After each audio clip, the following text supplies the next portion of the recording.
안녕하세요 여러분, 히스토리 채널 바이블의 요용 목사입니다. 며칠 후면 우리가 고대하던 예수님이 태어나신 크리스마스입니다. 크리스마스는 그리스도를 의미하는 크리스트와 예배를 의미하는 미사의 합성어입니다. 그렇기에 이 크리스마스는 그리스도께 예배를 드린다, 이런 의미가 되겠죠. 예전에 우리나라에서 추석을 셀 때에 더도 말고 덜도 말고 한가위만 같아라, 이런 말을 하곤 하였습니다. 추석이 되면은 평소에 먹지 못했던 음식을 배불리 먹을 수가 있어서 그랬던 것 같죠. 그런 바람이 이루어진 건지 지금 시대는 예전에 한가위 때 먹던 음식들을 마음껏 먹을 수 있는 시대가 되었습니다. 마찬가지로 크리스마스라는 의미 속에 그리스도를 예배한다는 의미가 있다면 지금 우리는 매일의 삶 속에서 그리스도께 예배를 드릴 수 있는 시대가 되었습니다. 일주일 내내 교회에서는 예배가 드려지고 있으며 수요일이나 주일에는 2번 이상의 예배를 드리고 있습니다. 또한 TV나 인터넷을 통해서 많은 목회자들의 설교가 쏟아지고 있습니다. 그렇기에 이 마음만 먹는다면 얼마든지 매일매일 그리스도께 예배를 드릴 수 있는 더도 말고 덜도 말고 크리스마스만 같아라, 이런 의미를 실천할 수 있는 삶을 우리가 살 수 있게 되었습니다. 그러나 어디 그렇습니까? 매일 한가위같이 풍성한 음식을 먹음으로 먹는 것에 대한 감사를 잃어버린 세대처럼 우리는 매일매일 쏟아지는 이 예배와 말씀 속에서 감사의 마음을 잃어버리기도 합니다. 그렇게 중요한 것은 우리가 예배를 통해 그리스도를 만나는 것입니다. 형식적인 예배를 통해서 본질인 그리스도를 만나는 것을 잊어버린다면 우리가 드리는 예배는 크리스마스에 드려졌던 기쁨의 예배가 아닌 많고 많은 예배 중에 하나인 형식적으로 드려지는 예배와 같다는 것이죠. 이렇듯 우리는 이 본질과 비본질에 대해서 헷갈려 할 때가 있습니다. 중요한 것은 본질이죠. 크리스마스만이 예수님이 오신 날이 아니라 예배를 드리는 순간순간마다 예수님은 우리에게 찾아오신다는 것이 본질입니다. 그렇기에 이 대림절을 보내는 이 시기에 우리에게 필요한 것은 우리를 찾아오시는 예수님을 만나기를 기대하는 마음으로 기다리는 것입니다. 이 기다림에 기쁨이 없어진다면 크리스마스는 365일 중에 스쳐가는 하루가 될 수밖에 없다는 것이죠. 이 기다림을 퇴색시키기 위해 사탄은 우리보다 더 열심히 크리스마스를 홍보합니다. 안티기독교인들을 이용하여서 크리스마스를 비판하게끔 만들어 성도들의 믿음을 흔들어 놓으려고 한다는 것이죠. 그들은 우리가 기다리는 크리스마스가 사실은 예수님의 탄생하신 날이 아니라고 떠들어댑니다. 예수는 원래 존재하지 않는 상상 속의 인물이라고 말하면서 이 예수를 신으로 만들기 위해서 로마의 태양신을 숭배하는 날을 카톨릭에서 크리스마스로 지키며 태양신을 교묘하게 예수님으로 바꾸어 놓았다는 것이죠. 사실 이들의 말은 반은 맞고 반은 틀립니다. 이단이라는 단어의 뜻이 무엇인가요? 끝이 다르다는 그런 말입니다. 비슷하게 보이는데 끝에 가서 보니 전혀 다른 말을 하는 자들이 바로 이단입니다. 그래서 신천지나 몰몬교 등 여타 이단들을 보면 성경을 믿고 가르치지만 성경만 가르치는 것이 아닙니다. 하나님께서 자신들에게만 주셨다는 또 다른 성경이 있거나 예수님이 아닌 다른 메시아를 비밀스럽게 전하는 것을 보게 되죠. 그렇게 고린도전서 10장 12절 말씀에 사도 바울의 고백인 그런즉 선줄로 생각하는 자는 넘어질까 조심하라, 이 말씀처럼 내 믿음을 너무 자만하지 않고 넘어질까 두려운 마음에 늘 주님을 붙드는 삶을 우리는 계속해서 살아내야만 합니다. 그럴 때 우리가 넘어질 상황에서 주님이 일으켜 세우시는 그런 은혜를 우리가 누리게 될 것입니다. 어쨌든 기독교를 음해하는 사람들의 말처럼 사실 크리스마스는 예수님이 탄생하신 날이 아닙니다. 이상한 것은 같은 그리스도를 믿는 이 러시아 정교회는 예수님의 탄생일을 12월 25일이라 말하지 않고요, 1월 6일이라 이렇게 말을 합니다. 여러분, 예수님이 혹시 우리처럼 음력과 양력 이 두 번의 생일을 받고 싶으셔서 그러시는 건가요?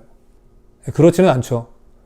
우리는 로마 카톨릭의 영향을 받아서 아무런 의심 없이 12월 25일을 예수님의 탄생일로 지키지만 러시아 정교회는 다른 날을 크리스마스로 지키는 것처럼 어느 누구도 예수님이 언제 태어났는지 알지 못한다는 것입니다. 분명한 것은 예수님은 겨울에 태어나지 않으셨다는 것이죠. 예수님을 경배하기 위해서 찾아왔던 양을 치던 목자들은 양들과 함께 들판에 머물다가 별을 보고 찾아왔다 기록이 되어 있습니다.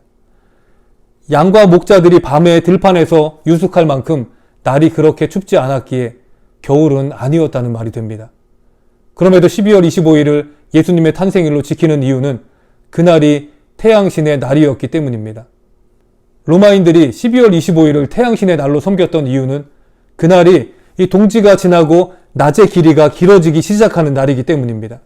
그랬기에 이 빛이 어두움을 쫓아내기 시작하는 이 날을 태양신의 날로 섬겼던 것이죠. 그러나 사람들이 몰랐던 것이 있는데요. 바로 이 태양도 누군가에 의해 창조된 한낱 피조물에 불과하다는 사실이었습니다. 이러한 사실을 몰랐기 때문에 고대시대 때부터 많은 사람들이 태양을 숭배하게 된 것입니다.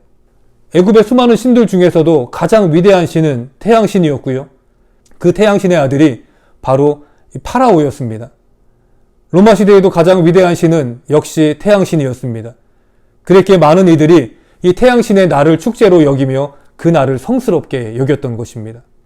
그러나 분명한 것은 사도 요한은 이 빛을 예수 그리스도라 이렇게 말씀을 하고 있죠. 요한복음 1장 2절 이하의 말씀은 그가 태초에 하나님과 함께 계셨고 만물이 그로 말미암아 지은 바 되었으니 지은 것이 하나도 그가 없이는 된 것이 없느니라. 그 안에 생명이 있었으니 이 생명은 사람들의 빛이라. 이렇게 기록을 하고 있습니다. 예수님은 태초부터 하나님과 함께 계셨고요. 모든 만물을 창조하신 분이십니다. 또한 그분이 사람들의 마음에 진정한 빛을 비추시는 분이시기 때문에 이 빛의 날의 주인은 태양신이 아니라 태양을 창조하시고 이 땅에 빛으로 오신 예수님을 기억하는 날로 바꾸었던 것입니다. 본질은 예수님이 빛으로 이 땅에 오셨다는 것입니다. 형태는 중요하지 않습니다. 예전에는 어릴 때 호적을 늦게 올리는 일들도 많았고요. 자신의 생일이 언제인지를 알지 못하는 사람들도 많았습니다. 영아 사망률이 높기도 하였고요. 아이들을 존중하던 시대도 아니었기에 이러한 일들이 비일비재하게 일어났던 것이죠. 그러나 이 자신의 정확한 나이를 모르더라도 자신의 생일이 언제인지 정확히 몰라도 우리가 이 땅에 태어났다는 것은 변하지 않습니다. 마찬가지로 예수님이 이 땅에 육신의 몸으로 오셨다는 것을 우리가 믿는다면 날짜는 그리 중요하지 않다는 것이죠. 사도 요한은 이러한 빛으로 오신 예수님을 말씀으로 묘사를 합니다. 이 말씀은 창세기 1장에 나오는 태초에 하나님이 말씀으로 천지를 창조하셨을 때에 하나님과 함께 하셨던 그 말씀입니다. 이 말씀이 신약시대가 시작되면서 육신의 몸을 입고 이 땅에 오신 것이죠. 요한이 예수님을 말씀으로 빗대어 설명한 것은 그 당시 헬라인들에게 예수님을 증거하기 위함이었습니다. 우리 성경에 말씀으로 번역된 이 단어는 헬라어로 로고스라는 단어입니다. 이 로고스는 헬라 철학자였던 헤라클레이토스가 이 세상을 움직이는 힘의 근원이 무엇인지에 대해서 설명하면서 그렇게 사용한 단어입니다. 이러한 이 헬라 철학과 영지주의에 맞서기 위해 이 세상의 힘과 생명의 근원인 로고스가 무엇으로 나타났습니까? 바로 육신의 몸으로 나타나게 된 것입니다. 그리고 이 육신의 몸을 가지고 태어난 로고스, 이 말씀은 어두운 이 세상을 밝히기 위해 빛으로 오셔서 각 사람의 마음에 빛을 비춰주셨습니다. 이 빛을 받은 사람들은 두 가지의 모습으로 반응을 하는데요. 한 부류의 사람들은 그 빛을 싫어하여서 영접하지 아니하였습니다. 빛이 비추면 자신들의 마음속에 어두운 부분들이 드러날 것을 두려워했기 때문입니다. 사람마다 자신의 속에 감추고 싶은 비밀들이 있습니다. 그 누구에게도 보이고 싶지 않은, 누구에게도 알게 하고 싶지 않은 과거의 잘못된 일들이나 자신의 죄된 모습들입니다. 또 한 부류의 사람들은 그 빛이 자신들에게 비쳤을 때에 그 빛을 그대로 받아들였습니다. 예수님을 보십시오. 예수님이 베들레헴에 있는 구유에서 나셨을 때 그 마구간은 집안에서 가장 어두운 곳이었습니다. 그 어두운 곳에 예수님이 태어나셨을 때에 마구간은 더 이상 어두운 장소가 아닌 그 집에서 가장 밝은 장소가 되었습니다. 중요한 것은 어두움과 밝음의 기준은 우리가 아니라 바로 예수님에게 달려있다는 것이죠. 영접하는 자, 곧 그 이름을 믿는 자들에게는 하나님의 자녀가 되는 권세를 주셨다는 말씀처럼 우리는 예수 그리스도 안에서 빛의 자녀가 되는 권세를 얻게 되었습니다. 이 일을 위해 예수님은 이 땅에 말씀의 빛으로 오신 것입니다. 그렇게 이 빛 대신 예수님을 우리의 마음에 우리는 모셔야만 합니다. 대림절의 촛불 4개가 온 방 안을 가득 빛으로 메우는 것처럼 우리가 예수님의 오심을 기다리며 슬기로운 다섯 처녀와 같이 기름을 준비할 때에 신랑 되신 예수님께서 우리에게 찾아오셔서 우리의 어두운 마음에 근심과 걱정, 모든 문제와 육신의 병까지도 다 물리치시고 우리의 마음이 밝게 빛나도록 우리를 인도하여 주실 것입니다. 또한 우리는 이 작은 예수와 같은 삶을 살아내야만 합니다. 예수님이 빛으로 이 세상에 오셨기에 우리도 예수님처럼 사람들의 마음에 빛을 비추는 삶을 살아가야 한다는 것이죠.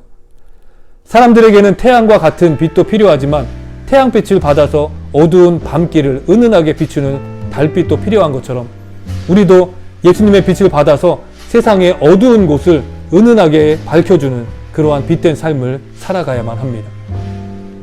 이 빛된 삶을 살기 위해 우리가 먼저 그 말씀의 빛을 날마다 공급받아야 합니다. 주의 말씀은 내 발의 등이요 내 길의 빛이니이다. 이 말씀처럼 날마다 말씀의 빛에 우리의 삶을 비춰보아서 바른 길로 걸어가며 이웃들에게 예수 그리스도의 빛을 비추는 귀한 삶을 살아가는 저와 여러분이 되었으면 좋겠습니다. 오늘은 여기까지 말씀을 드리고요. 다음 시간에는 모든 사람을 위한 구약 출애굽 광야 시대 그 마지막 시간으로 광야 사건에 대해서 말씀을 드리겠습니다. 그럼 오늘 하루도 평안하시고요. 메리 크리스마스!